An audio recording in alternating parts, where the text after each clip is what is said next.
اهدنا الصراط المستقيم. السلام عليكم ورحمة الله وبركاته.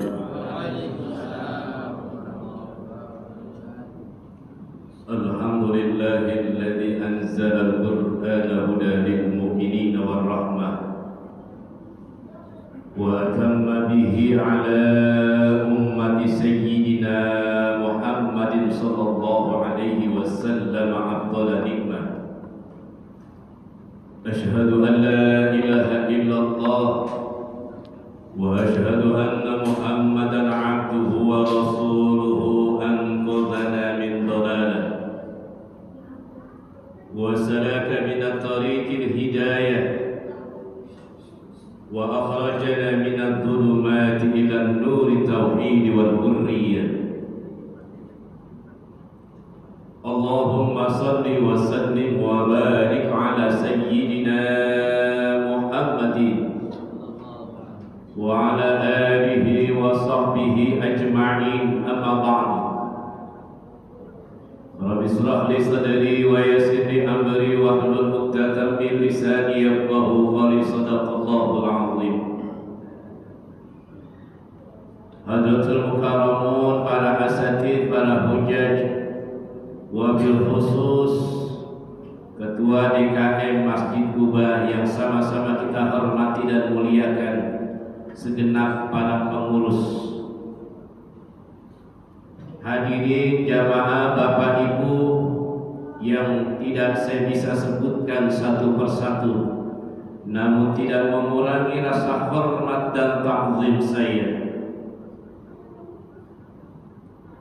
Bersyukur kepada Allah pada malam hari ini, Allah senantiasa masih sayang kepada kita semua. Allah memberikan begitu banyak nikmat kepada kita, nikmat iman, Islam serta sehat walafiat,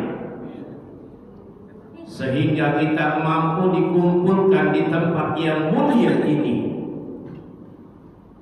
Dengan penuh harapan seluruh rangkaian ibadah kita insya Allah akan tercatat sebagai amal ibadah di hadapan Allah Subhanahu wa Ta'ala. Dan insya Allah kita yang hadir pada kesempatan baik ini termasuk orang-orang pilihan di hadapan Allah Subhanahu wa Ta'ala. Salawat teriring salam tak lupa kita curahkan kepada baginda Rasulullah Muhammad sallallahu alaihi wasallam. Mudah-mudahan kita diberikan kekuatan istiqomah melaksanakan sunnah dan perintahnya, sehingga suatu saat nanti istiqomah kita akan membuahkan hasil. Kita semua yang hadir pada malam hari ini senantiasa mendapatkan jujuran syafaat dari baginda Rasulullah Muhammad sallallahu alaihi wasallam. Ma'asyiral muslimin, Bapak Ibu jamaah yang saya hormati dan muliakan, kita bersyukur kepada Allah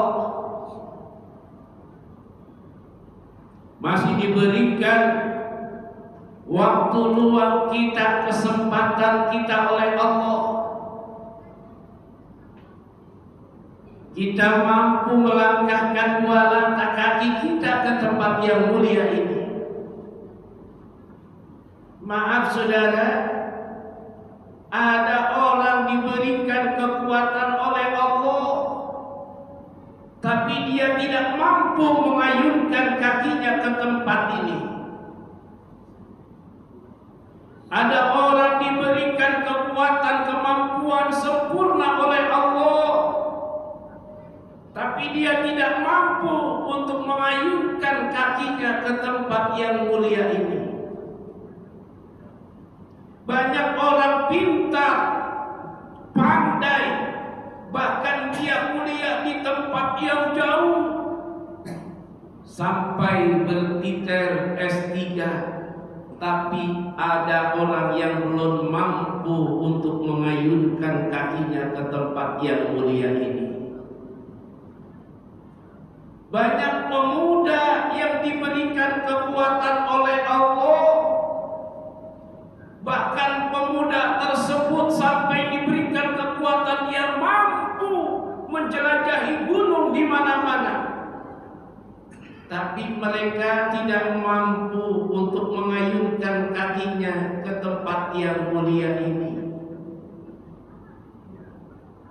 Saudara, sekarang kita bersyukur bahwa sesungguhnya Allah masih sayang kepada kita. Allah masih sayang kepada kita saat ini. Allah kasih sempurna, Allah kasih sehat sama kita. Ayo sama-sama kita laksanakan perintah Allah dengan sebaik-baiknya. Terkadang sudah terdengar alunan azan, padahal rumahnya di seberang masjid, depannya masjid, depannya musola, malah dia tutup telinganya. Ada orang sini yang begitu. Kayaknya bukan orang sini, orang jauh. Cuman dulu pernah tinggal di sini. Entar waktunya datang musibah dari Allah, malah minta paling depan. Diapain Pak? Disolatin. Orang-orang pada di belakang, dia minta di depan. Waktu dikasih kemampuan oleh Allah, waktu dikasih sempurna oleh Allah, waktu dikasih sehat oleh Allah, tapi nggak ada rasanya tuh, tidak ada bau-baunya untuk ke masjid tuh. Ketika mati, pengen diusung tuh ke masjid. Ya Allah, kemarin kemana kemarin? Padahal kata baginda Rasulullah Muhammad sallallahu alaihi wasallam, al-husunu lil mu'minina minasyayatin salatu. Ini jadi benteng buat kita agar diri kita tidak dikuasai oleh setan dan iblis. Tidak gampang tergoda diri kita, keluarga kita, anak-anak kita. Ada benteng kata Rasul. Kata Rasul yang pertama, al-masjidu hisnun. Ini benteng buat kita sebenarnya, saudara. Orang dari mana-mana pengen berjamaah. Kalau kita lihat, masya Allah tuh di mana itu nggak tenang. Lagi mau sholat udah ada bom segala macam, ada yang teror dan segala. Lah kita mah tenang ini di Jakarta, di Indonesia tenang banget ibadah. Masjidnya empuk, dingin, karpetnya empuk, AC-nya di mana-mana. Saya bulan Ramadan Pak, mohon maaf, saya ngisi tausiah duhur di Gandaria City itu. Saat habis sholat duhur langsung ada kultum. Setelah kultum selesai, lah saya mau pulang bingung Pak. Mau pulang bingung. Setelah dari mimbar habis tausiah mau keluar bingung. Kenapa? Bulan Ramadan. Kayaknya di masjid enak, orang pada mendetak semua. Nyari tempat yang adem, nyari karpet yang empuk. Kayaknya dia memang dari kantor mau numpang istirahat habis sholat duhur. Lah saya bingung mau keluarnya lewat mana ini, orang letak semua. Saking nyamannya, saking enaknya di masjid.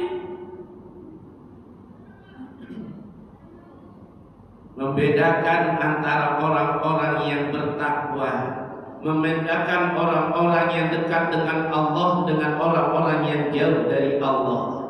Ini benteng buat kita nih Pak. Jadi kalau ada anak-anak kita datang ke masjid ramai, berisik, jangan diomelin dulu, diarahin.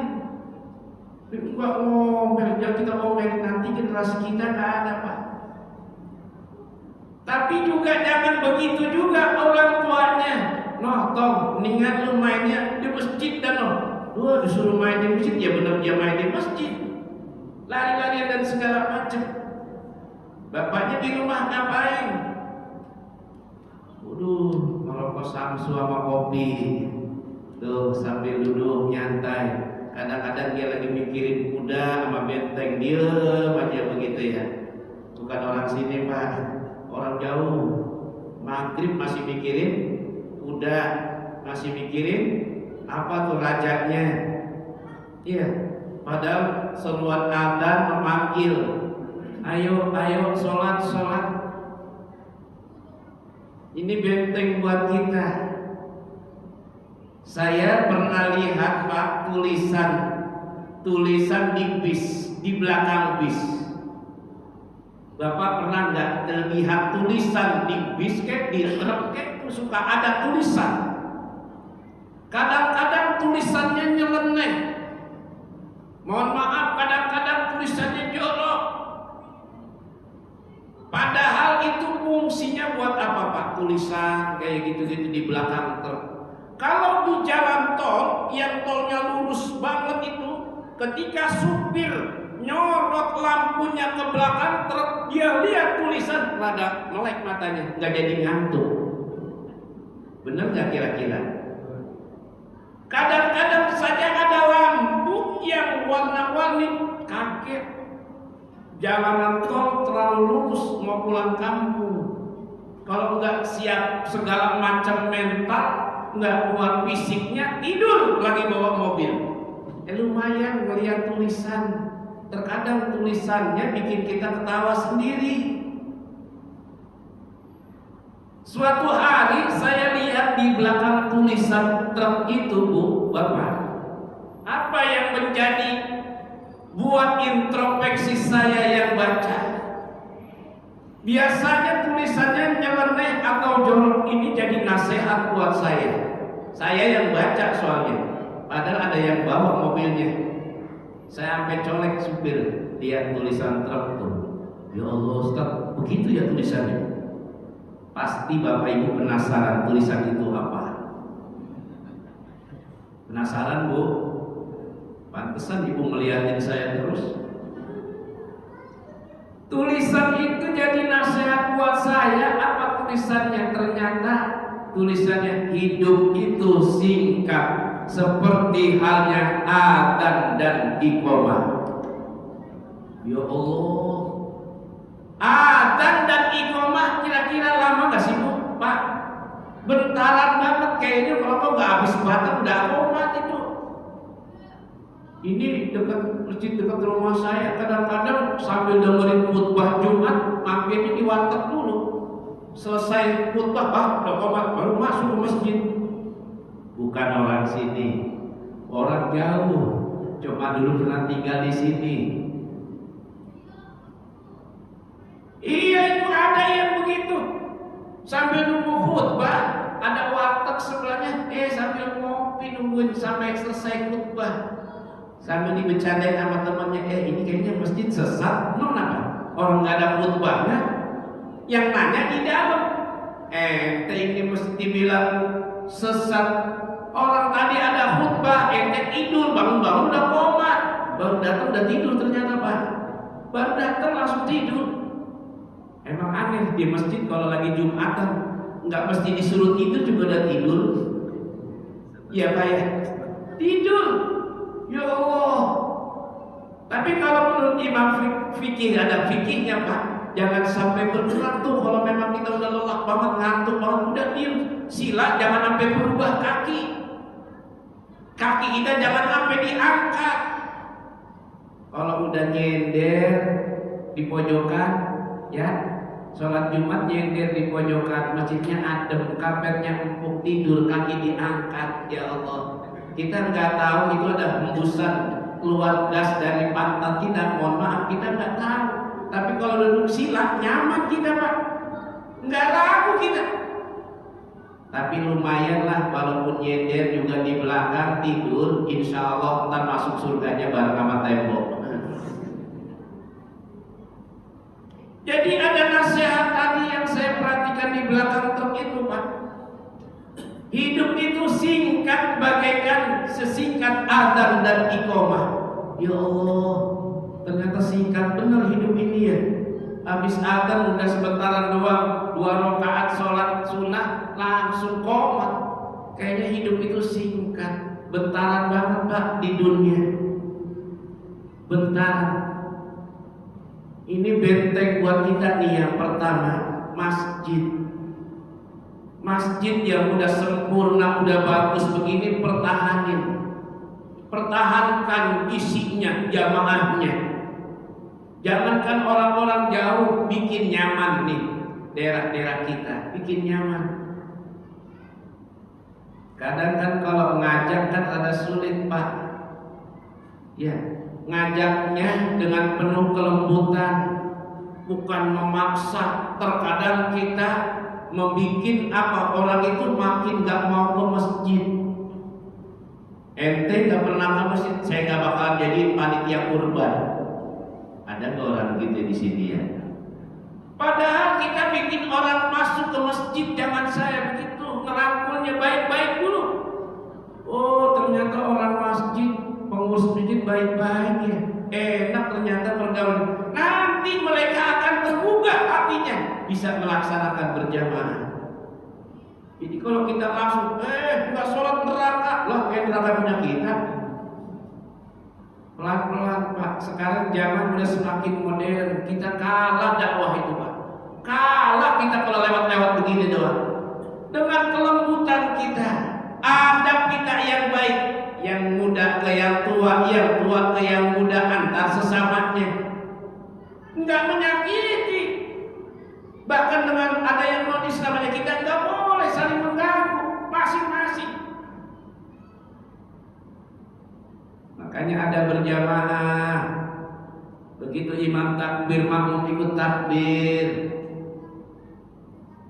Kalau imamnya juga enak, jamaahnya juga enak, pengurusnya juga enak, nanti juga berjamaahnya lebih enak. Ya. Jangan saling, makmum dulu ini. Boleh. Ini hidup singkat, Bapak-bapak. Saya pernah baca itu ada kehidupan yang kita rasakan itu, ada beberapa alam yang memang kita rasakan bahwa sesungguhnya itu tempat hidup. Ada yang pertama, ada namanya alam ruh. Kita hidup di alam ruh itu. Cuman kita nggak tahu bapak kita yang mana, emak kita yang mana nantinya. Kayaknya bapak saya nanti presiden kayaknya. Bapak saya kayaknya gubernur, kita belum tahu, tapi hidup kita. Kita hanya diberikan pengetahuan yang sangat sedikit oleh Allah. Itu Nabi Muhammad dibilang, kasih tahu. Kita dikasih pengetahuan hanya sedikit, itu alam ruh. Alam yang kedua adalah alam rahim. Tuh ibu-ibu yang ngerasain ibu ya. Alam rahim kita hidup Pak. Di situ semua sudah ditentukan hal-hal yang akan kita berkaitan dengan kehidupan berikutnya. Ada lagi alam yang berikutnya adalah ketika alam rahim, ketika sekarang di alam dunia. Alam dunia ini untuk nyari bekal, perbanyak bekal kita. Kalau di masjid ini banyak orang pendatang, kemarin mau lebaran atau habis lebaran pasti banyak yang pulang kampung. Kira-kira kalau saya tanya mau pulang kampung, bapak berani nggak bawa bekal? Nggak bawa ongkos, berani nggak kira-kira? Ustaz, sekarang makan gampang, udah ada bis gratis. Ada tuh yang ngirimin bis gratis. Lah sama juga, ntar mau ngapa-ngapain kita susah, nggak punya bekal. Bahkan sampai kampung kita ditagih tuh sama keponakan saudara-saudara kita. Kayaknya bapak dulu di Jakarta, paman di Jakarta, biasanya kalau dari Jakarta bawa bekalnya banyak, oleh-olehnya banyak. Kayaknya alangkah indahnya kalau bekal kita banyak, sampai kampung kita bisa bagi itu. Orang kampung, saudara kita di kampung bisa nyicipin rezeki kita. Halnya yang sama Kita untuk menghadap Allah cari bekal dulu yang banyak. Nih, nyari bekal nih sekarang nih di alam dunia. Kayaknya kita jangan sampai terselip sama orang lain, Bu. Jangan sampai terselip sama orang lain. Kok orang lain rezekinya gampang banget ya? Oh, mungkin dia duha, kita mah kagak. Kok urusannya gampang banget ya dia ya? Oh, dia mah tahajud, kita mah enggak. Banyak yang masih kita kerjakan, menambah kewajiban. Sholat kita itu ada qobliyah ba'diyah. Kita kerjain apa enggak? Ada lagi sholat tobat, sholat istikharah, sholat tasbih. Banyak yang belum kita lakukan. Kita terselip sama orang lain. Orang lain udah di depan, orang lain udah maju. Kita terselip sama orang lain. Orang ada yang sudah kerjain duha, kita belum. Orang yang sudah malamnya bangun tahajud, kita belum. Orang udah qobliyah ba'diyah, kita belum. Kapan mau ada peningkatan? Orang lain sudah di depan. Ingat bahwa hidup seperti adzan dan iqamah, singkat banget. Hidup itu adalah yang bikin susah kita, bukan orang, bukan Allah, bukan yang lain. Yang bikin susah yang kita sendiri. Padahal kita tempat dengerin adzan dari mulai Allahu Akbar ketemu hayya 'alas shalah. Ayo sholat. Ntar baru ketemu hayya 'alal falah. Ketemu kebahagiaan, ketemu kemenangan, ketemu segalanya tuh. Kebaikan kalau udah hayya 'alas shalah. Ini buru-buru hayya 'alas shalah. Kita perlu harapan terus, tapi jangan kerjain. Oh, saya pengen rezeki yang banyak. Oh, saya pengen digaji. Oh, saya pengen hidup nikmat. Oh, saya ingin selamat. Oh, saya ingin bahagia. Mana hayya 'alas sholahnya? Hayya 'alas sholahnya jauh kita. Makanya ada hayya 'alas sholah, ada hayya 'alal falah. Hayya 'alal falahnya ini yang kita akan benar. Jadi koreksi, Bu. Kalau beruntun ujian Allah berikan di keluarga kita, koreksi. Mungkinkah saya, mungkinkah suami saya, mungkinkah anak-anak saya yang lupa dalam 5 waktunya? Ini yang harus kita perhatikan.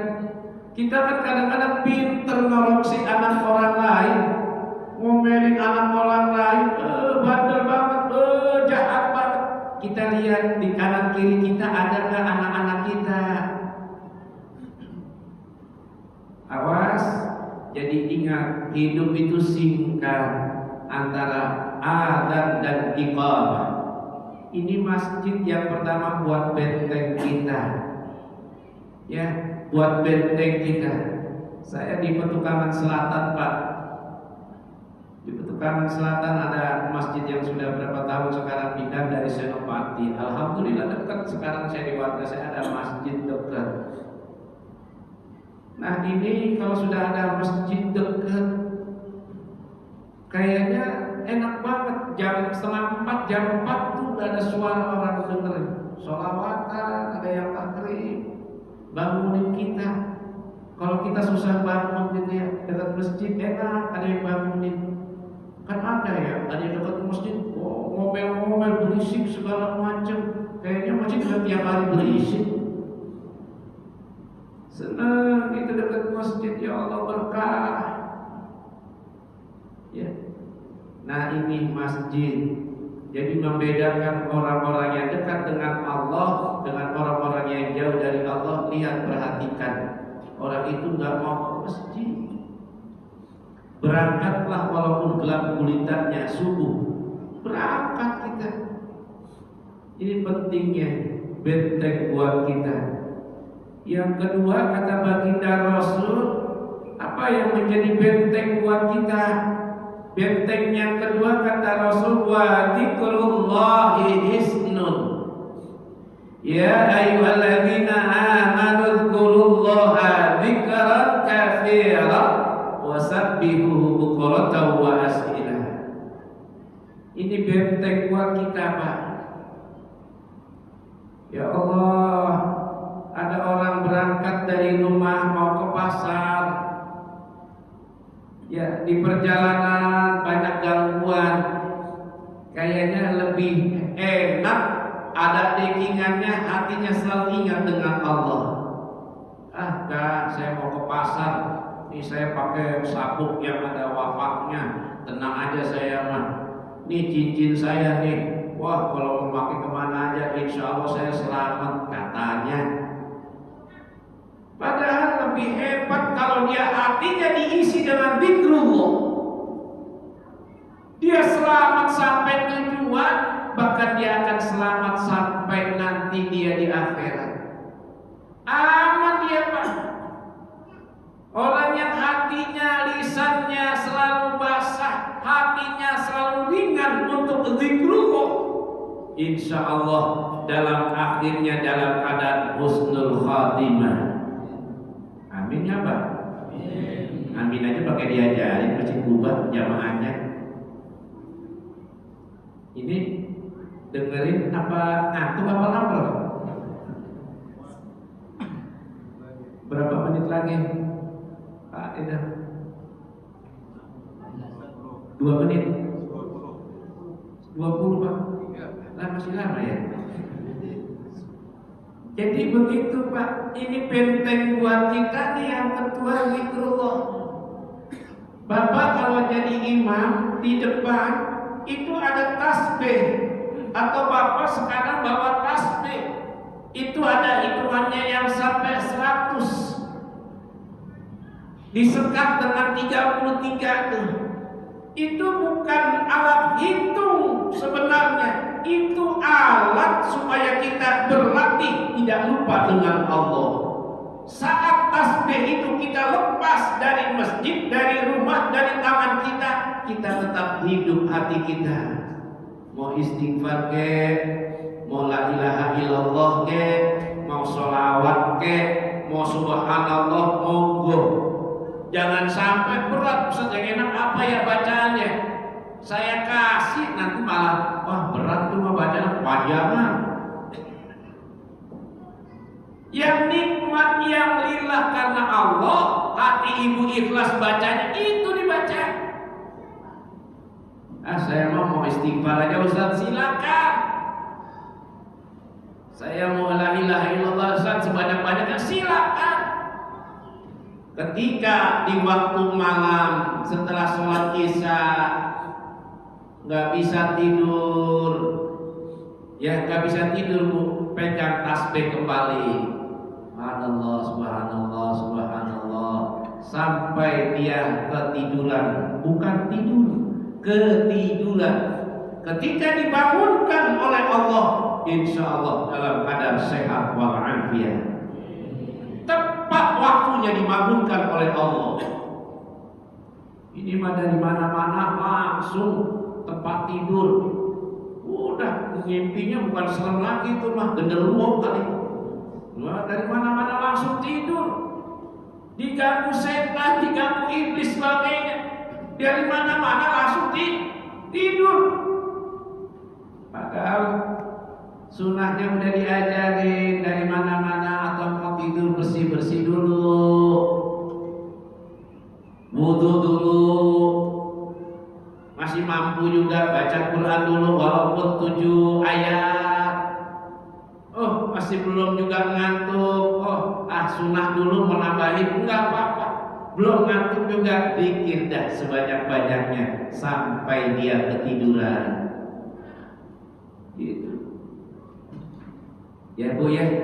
Jadi jangan habiskan waktu kita dengan yang lainnya. Nah, ini sekarang zaman modern. Anak-anak kita malah sengaja di matanya tuh nggak dibikin tidur, nggak dibikin ngantuk. Mainnya apa? Game. Oh, kadang-kadang itu kebun binatang keluar semua dari mulutnya. Dengar nggak Pak? Wah, kayaknya di sini ada yang main gitu Pak. Iya, waduh, bahaya. Ini nih yang harus memang kita, anak-anak kita tuh mulai sedikit-sedikit. Kalau langsung secara langsung, kadang-kadang bocah mah galakan dia sama kita. Pelan-pelan, ayo diajak, dirangkul. Dulu kata guru saya mondok di Jawa Barat Tasikmalaya. Saya mondok, kata guru saya, nanti kamu kalau sudah keluar dari sini, ajak rangkul daerah kamu untuk mondok lagi. Ya Allah, jangankan untuk mondok, ke majelis taklim aja berat banget.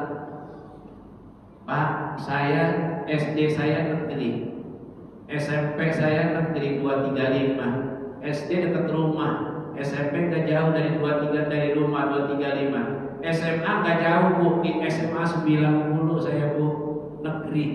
Habis dari SMA 90 baru mondok Pak. Saya ingat waktu itu waktu kelas 1 saya pesantren kilat, guru agama saya bilang, Saamin kamu aja jadi ketua panitia pesantren kilat. Karena emang alhamdulillah saya di kecil dan agama rada mendingan Pak, rada lumayan gitu. Di SMA aja kadang-kadang malah saya teman-teman ulangan, saya disuruh ngawasin ulangan sama guru saya. Ngikutin lah. Waktu kelas 1 bikin pesantren kilat, saya tanya guru agama saya, Bu, kita kemana pesantren kilatnya? Kata guru saya, bawa anak-anak kita, bawa teman-teman kamu, kita bikin pesantren kilat di kampung ibu. Di mana Bu? Di Jawa Barat Tasikmalaya. Langsung di pondok pesantren. Saya umumkan kepada teman-teman saya, wahai teman-teman yang mau ikut pesantren kilat, daftar sama saya. Alhamdulillah itu 3 bis waktu itu berangkat selama seminggu. Seminggu inilah kita di pondok pesantren, semuanya dari makan sampai tidur, sampai mandi, bahkan sampai ngerjain apa saja dibimbing sama orang-orang pondok pesantren. Padahal kita dari kota. Kebetulan saya dari rumah, teman-teman saya sudah saya bilang, teman-teman kita akan pesantren kilat ke Tasikmalaya, tolong pakaiannya yang baik, karena kita akan memasuki kota santri. Yang laki mau pakai celana panjang, mau pakai sarung silakan, yang penting tutup auratnya. Yang perempuan saya bilang, tolong hari ini sampai seminggu kita mau pesantren kilat, tolong pakai kerudung dulu. Tolong yang belum pakai kerudung dipakai kerudung dulu. Saya bilang begitu Pak. Selama pesantren kilat selama seminggu, alhamdulillah dari teman-teman saya, dari yang laki yang perempuan beberapa orang pakai kerudung sampai sekarang istiqomah. Lumayan. Walaupun selama dia awal-awal pakai pakai jilbab itu gotrok kepalanya, ketombenya ngamuk kali. Tapi dia tetap istiqomah karena dia dapat pemasukan dari santriawati. Yang laki alhamdulillah banyak mereka mengamalkan apa yang dia dapat juga.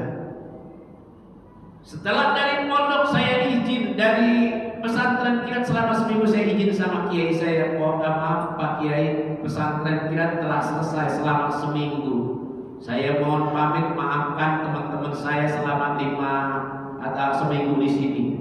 Kata kiai, saya cium tangan sampai diusap kepala saya. Mudah-mudahan kamu balik lagi katanya. Saya dengar ucapan beliau, mudah-mudahan kamu balik lagi. Setelah lulus SMA, saya bingung. Lulus SMA ada yang nawarin kerja, ada yang nawarin pekerjaan sono sini. Saya masih mikir.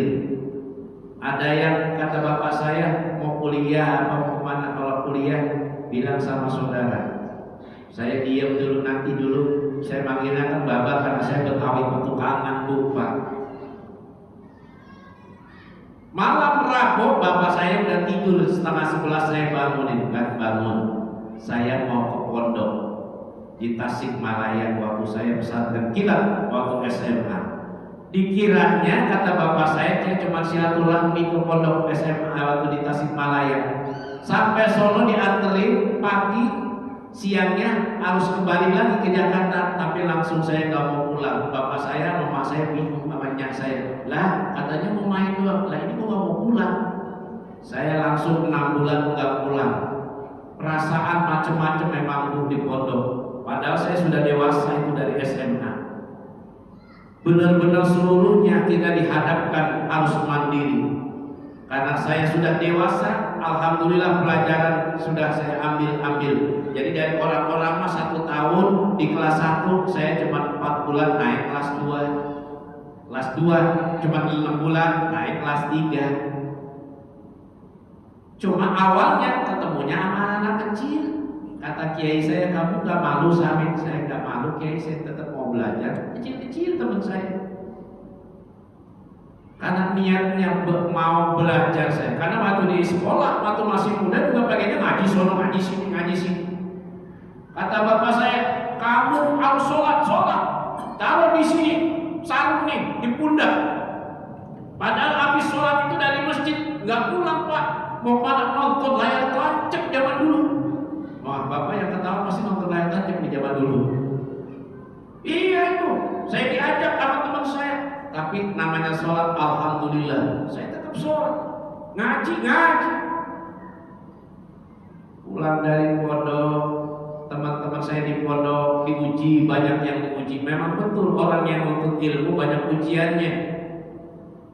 Kalau kata orang atau banyak yang ngerasain di pondok itu penyakitnya gatal kan. Saya selama di sana nggak ada penyakit gatal sedikit pun enggak. Cuma saya keserang migrain dari 3 bulan dari pondok, mulai baru 3 bulan sampai saya keluar migrain itu nggak berhenti saya. Sampai rasanya kepala itu sudah nggak terasa, kalau kepentok itu nggak terasa. Saya ke dokter, kata guru saya, kamu mesti ke dokter. Saya ke dokter bu. Saya ke dokter, kata dokter, ini deh makannya di pesantren itu serba instan. Mie, Indomie dimakan dulu, pulangin dia, disuruh pulangin. Terus habis makan Indomie ini karena masih sakit 6 bulan suruh istirahat, nggak boleh ikut belajar dulu biar tenang. Saya diem aja. Kalau selama 6 bulan saya diem di pondok nggak belajar, ketinggalan jauh saya. Kebetulan waktu masih kelas 1 itu dibuka kitab ta'lim, bahwa di situ diketemukan orang yang kepalanya pusing, berat kepalanya sedang menuntut ilmu, bahwa sesungguhnya sedang dihapus dosa-dosanya. Ya Allah, berarti dosa saya banyak. Saya nggak mau istirahat, saya nggak mau berhenti belajar lagi. 6 bulan saya hantam dengan belajar.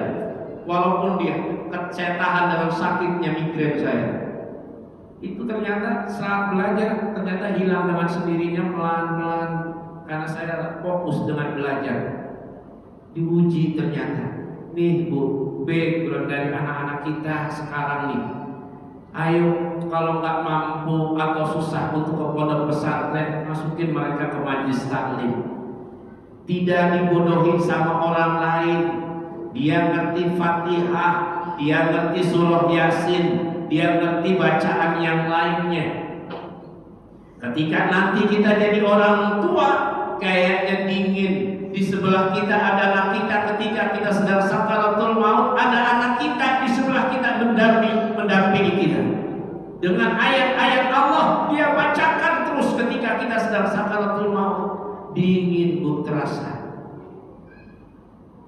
Saya punya anak-anak didik di rumah itu di majelis taklim kurang lebih 40-50 kalau pada maghrib nih kayak gini sebenarnya. Ada istri saya, ada anak saya yang itu perempuan ngajarin bantuin. Saya pernah tes kalau besok libur minggu ya nanti ada yang musibah atau ada yang meninggal, saya kabarin anak-anak saya ajak. Nah itu namanya burung batangnya. Di dalamnya itu apa? Jenazah Pak Ustaz, masa lontong katanya. Nah itu namanya keranda, ada kainnya, ditutup tuh sama kain. Itu kainnya ada tulisannya tuh nah. Coba kamu baca, dibaca sama dia. Inna lillahi wa inna ilaihi raji'un. Pinter, ternyata dia udah bisa baca tuh anak. Saya cuma ngetes. Kira-kira kamu tahu nggak artinya itu nah? Itu anak jenius ternyata.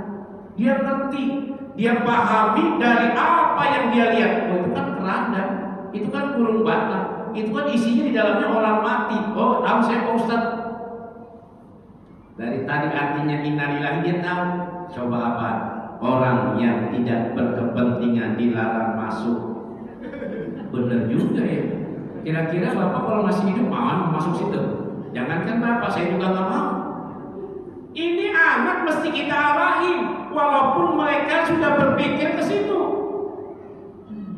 Oh, ternyata itu Pak Ustaz. Iya, nih. Kita kasih tahu, arahin. Yang penting dia mau ikut, dia berlatih dan belajar. Itu yang kedua, Pak. Yang kedua adalah benteng kita zikrullah, jangan sampai kita tinggalin di mana saja kita berada. Di motor, di mobil, supaya kita apa? Selamat sampai tujuan. Kita sampai tujuan cari nafkah, kita diselamatkan sampai kantor. Yang usaha, di usahanya diberikan kemudahan dan kelancaran oleh Allah. Diberikan rezeki yang banyak, yang barokah. Sampai rumah, keluarga menunggu kita kembali dan berkumpul dengan keluarga dalam keadaan sehat walafiat, karena kita zikrullah. Yang ketiga, Pak, saya percepat nih waktunya, udah katanya disuruh 2 menit lagi ya, ini lebih kan ya. Yang ketiga adalah wa qiraatul Qur'ani hisnun. 3 di Al-Qur'an jadi benteng buat kita, Pak. Kita hanya enggak sekedar dengar dari orang, bacaan dari suara dari orang, tapi kita tahu, kita paham bahwa Al-Quran itu syafi'un musyafa'un, penolong dan akan memberikan pertolongan kepada kita. Al-Quran itu syahidun musaddaqun, Al-Quran itu saksi dan saksinya akan dibenarkan oleh Allah. Sholat kita di rumah, sedekah kita di jalan, di masjid, di mushola, syahidun musaddaqun, akan menjadi saksi kebenaran kita di hadapan Allah. Al-Quran gak pernah disentuh, gak pernah dibaca, perbuatan buruk kita syahidun musaddaqun, akan menjadi saksi kedurhakaan kita di hadapan Allah. Faman ja'alahu amamahu qadahu ilal jannah, maka barang siapa yang Al-Quran dijadikan sebagai pedoman hidupnya, dijadikan tempat bertanya dunia dan akhirat, ada semuanya, insya Allah Al-Quran itu akan membawa ke surga yang Allah Subhanahu wa ta'ala. Namun sebaliknya, waman ja'alahu falsaqahu ilan nar, kita enggak pernah sentuh Al-Quran, bahkan kita injak Al-Quran, enggak tahu yang haram, enggak tahu yang halal, maka Al-Quran itu falsaqahu ilan nar, Al-Quran itu akan menyeret kita ke dalam nerakanya Allah. Na'udzubillahi min dzalik. Bu, sebelum ngantuk tidur ya Bu ya, baca Quran dulu boleh di rumah. Bismillahirrahmanirrahim. Alif lam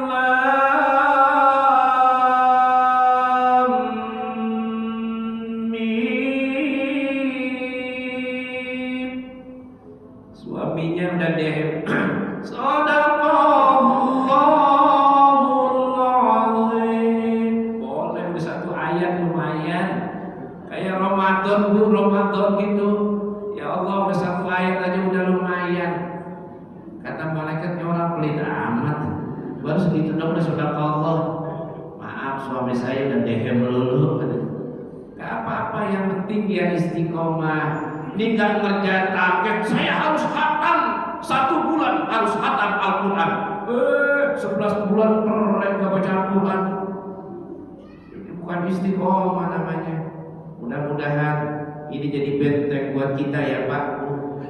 Yang pertama adalah masjid ini kuatkan, pengurus harus kuat.